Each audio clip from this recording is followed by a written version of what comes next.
choices that I made in the beginning and have played themselves out.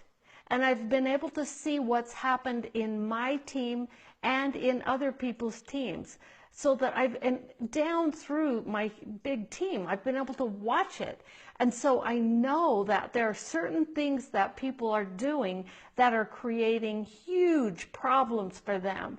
And it may get you to a rank or to some money quickly, but down the road, it's going to fall apart.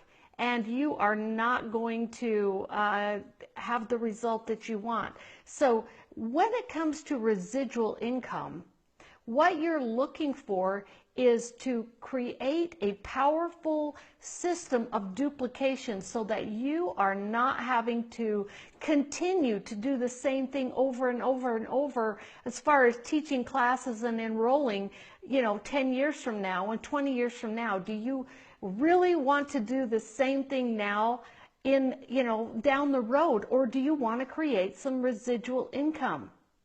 So you have to be careful about how you strategize or strategically place people.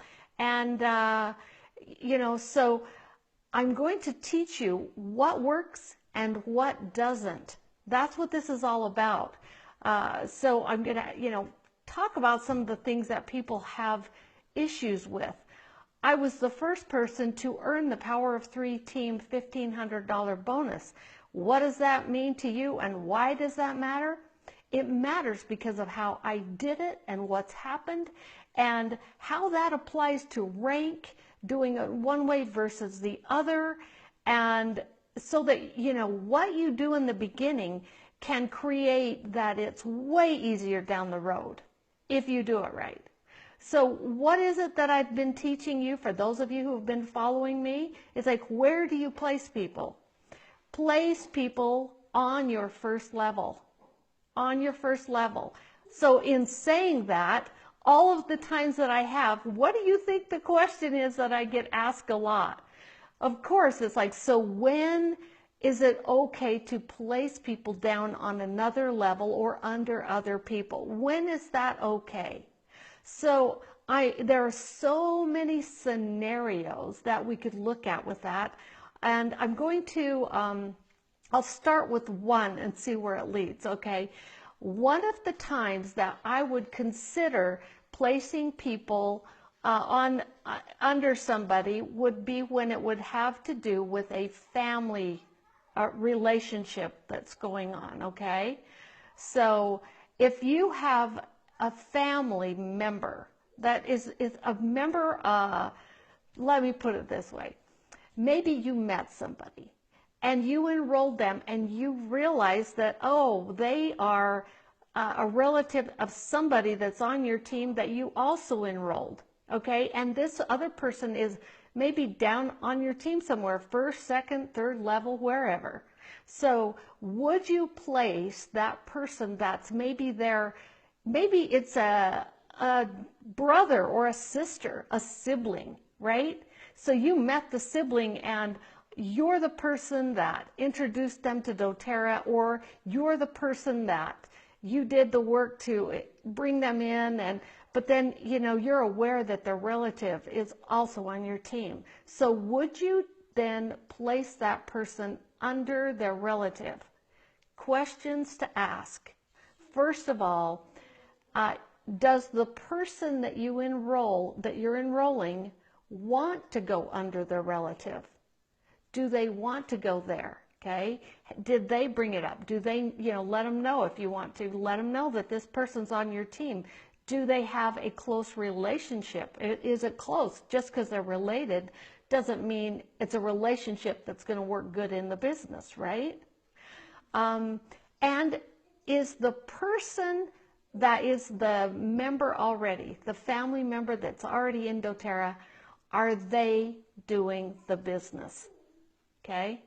That is key to ask, because even if it's a family relationship, you still want to consider everything before you would place somebody someplace other than on your first level, okay? So I'm just talking about one scenario so we can be very specific and answer some of the questions about that.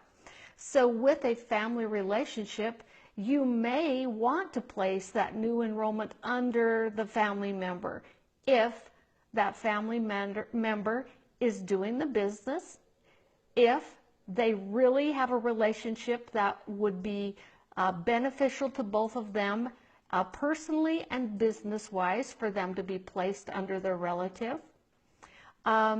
Is that relative willing to really work with that person business-wise? Are they, good in that way? Are they willing to support that relative?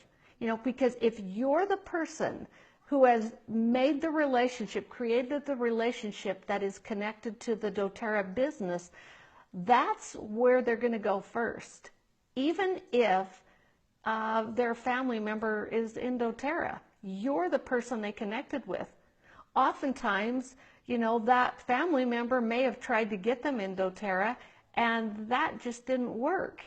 It took you presenting it to get them in. So in a situation like that, first of all, I would recommend that you keep the enrollment if you are the person who is actually teaching and doing the enrolling. You keep your enrollment because you need to be benefited for the work that you're doing, okay? And for all of the reasons down the road. Now, if you place somebody under even a family member who is just like, well, they're kind of doing the business, but they're at least doing maybe 100 LRP order, right? And they're doing that, but then they're really not doing the business. Get really clear with them. Have a conversation with them about the situation. Before you put somebody under them, even if it's a family member, get together, all three of you, and talk about it. Make sure they know what that means down the road, because here you go. If you are serious about building a business and somebody joins you and this person really wants to build the business and they have a family member that's on your team, but that person isn't building the business, it may still be better for that person to be directly under you as far as sponsoring.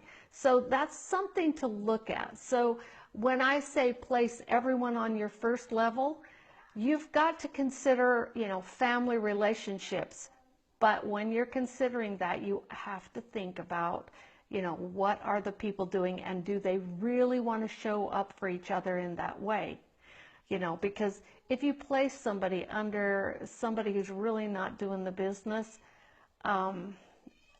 it's just really, they're not going to benefit financially, and they're not going to get the help that they need in other ways. So that's, one scenario.